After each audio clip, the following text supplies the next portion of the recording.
Et je vous propose de nous arrêter un instant sur un profil très particulier, celui de Dor Shachar, mis en lumière sur notre site internet grâce à un entretien donné à notre journaliste digital Caroline Hayat, que je remercie d'ailleurs. Aujourd'hui israélien, mais jeune palestinien habitant de Khan Younes dans la bande de Gaza à la fin des années 80, Dor Shachar était et déjà sur les bancs de l'école. Vous aviez refusé de réciter haut et fort les mots de Edbah El Yehoud, assassiner les Juifs. Racontez-nous d'abord pourquoi. Oui, Edbah el-Yahoud, assassiner les Juifs, mais aussi cette phrase, les Juifs n'ont que 3 jambes et celui qui tue des Juifs va au paradis. Sans oublier la notion de shahid. C'est quoi être shahid? C'est affolant. Vous tuez un Juif, vous allez au paradis et vous recevez 72 vierges. En résumé, vous ne rêvez que d'une chose dans ce monde, c'est de tuer un Juif pour avoir une vie meilleure dans le monde d'en haut. C'est une supercherie, c'est une vie pour obtenir la mort. C'est une guerre de religion. L'islam nous apprend qu'il faut diriger. Lors de la fête des sacrifices, que se passe-t-il? Vous sacrifiez un mouton et vous dites Bismillah Edbah. C'est exactement ce qu'ils disent lorsqu'ils appellent au meurtre des Juifs. Edbah el-Yahoud. Ils crient Allahu Akbar. Dieu est grand quand ils sacrifient le mouton. Et disent la même chose quand ils tuent des Juifs. Les Juifs sont une sorte de sacrifice. Alors, il faut que j'explique aux téléspectateurs que à l'époque vous vous appelez Ahim Mansoubah et qu'aujourd'hui vous vous appelez Dor Shachar, quand vous êtes converti. Pourquoi s'être converti au judaïsme? Vous savez, on dit que les convertis, il faut être un peu aussi, un petit peu, il faut avoir une illumination. C'est ce que vous avez eu?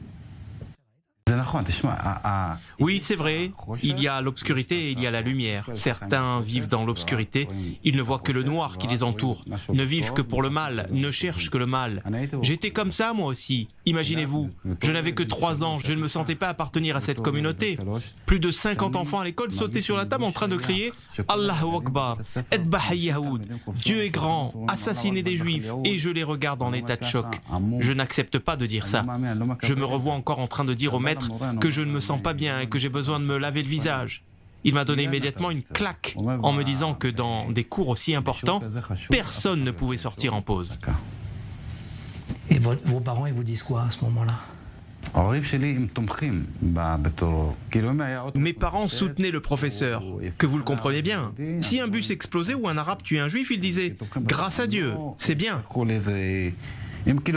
Ils soutenaient le terrorisme sans appartenir à aucun groupe terroriste comme le Hamas, le Fatah, les Tanzim ou encore les Azadin al-Qassam. Celui qui tuait un juif était un saint pour mes parents. Nous les juifs, nous n'avons aucune place dans ce monde pour ces gens-là. Il n'y a de place que pour eux. Lorsque vous voyez un enfant de 13 ans qui sort avec un couteau pour tuer des juifs, ou encore une voiture qui écrase des soldats, des civils, ils sont du Hamas? Ils tirent des missiles? On dit souvent que nous avons un problème avec le Hamas, mais nous n'avons aucun problème. Nous n'avons pas de problème qu'avec le Hamas, mais avec tout le monde. Le Fatah, l'OLP, les Tanzim, ils ont tous perpétré des attentats. Je n'oublierai pas qu'eux aussi ont fait exploser des autobus dans chacune des gares routières du pays. Et aujourd'hui, que fait-on? On ne regarde que du côté de Gaza, que du Hamas. Mais je vous le dis, je suis né à Khan Younes. J'ai appris à l'école à Khan Younes. On m'a éduqué sur place dans la bande de Gaza. Et personne ne peut me dire ce qu'ils ont dans la tête. Je sais ce qu'ils m'ont appris. Comment je vivais dans l'obscurité, comment je vis aujourd'hui dans la lumière. Je le dis souvent et je le dis à la presse étrangère. Celui qui veut savoir la vérité, qu'il vienne me voir. Alors justement, j'aimerais vous poser la question. À partir de 19 ans, parce que vous avez fait plusieurs allers-retours, je crois qu'à 13 ans d'ailleurs vous avez été arrêté par le Shabak, parce que vous étiez en situation illégale ici en Israël, et qu'à 19 ans, vous êtes torturé par la police palestinienne. Il se passe quoi à ce moment-là? Je me souviens quand j'avais 17 ans, ils ont tué une jeune fille qui s'appelait Ilana. Elle habitait à Bat Yam, dans la banlieue de Tel Aviv. Et c'est là qu'ont commencé les heurts entre Arabes et Juifs dans le quartier. Le gouvernement a décidé d'expulser des Arabes en situation illégale vers les territoires pour éviter qu'il y ait d'autres attaques mortelles, parce que ces mêmes ouvriers dormaient en Israël. Le gouvernement n'a donné de laissez-passer qu'aux personnes de plus de 40 ans et tous ceux qui étaient âgés de moins de 40 ans avaient les pires difficultés pour travailler en Israël. C'est là que je suis devenu un travailleur en situation illégale. Et pourquoi la police palestinienne alors va vous arrêter et va vous torturer? Waouh.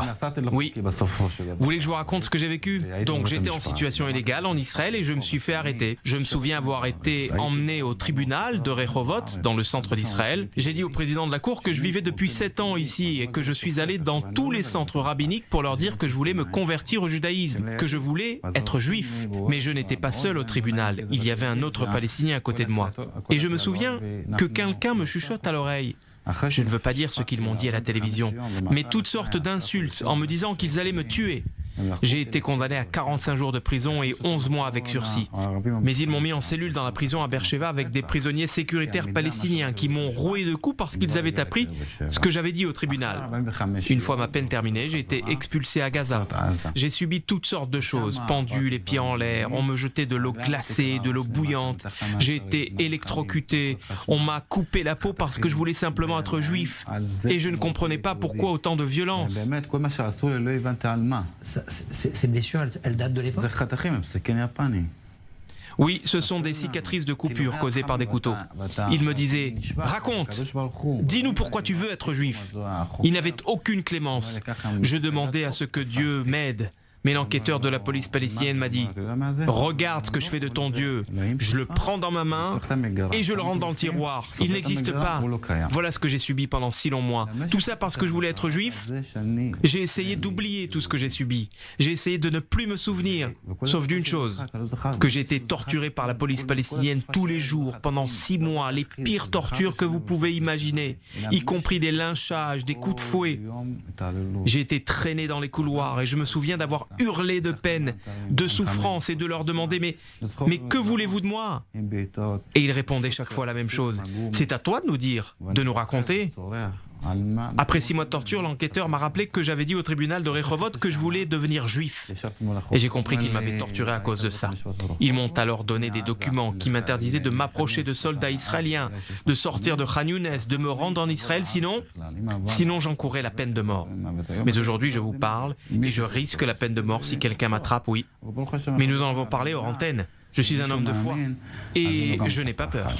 2 questions très rapidement, si vous pouvez y répondre. Est-ce que vous êtes en contact avec votre père et votre mère, d'abord? Non, je n'ai aucun contact avec eux. J'ai des relations, grâce à Dieu, avec des familles en Israël. C'est eux ma famille aujourd'hui, ma vraie famille. Ce n'est plus celle de Gaza. Ils s'inquiètent pour moi comme si j'étais leur fils. C'est pourtant pas si évident pour ces familles.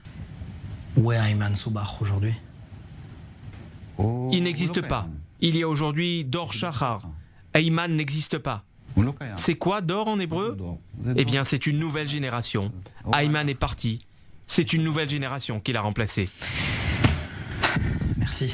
Je dois dire que assez ému d'avoir réalisé cette interview. Merci à vous, Dor Shachar, d'avoir été avec nous.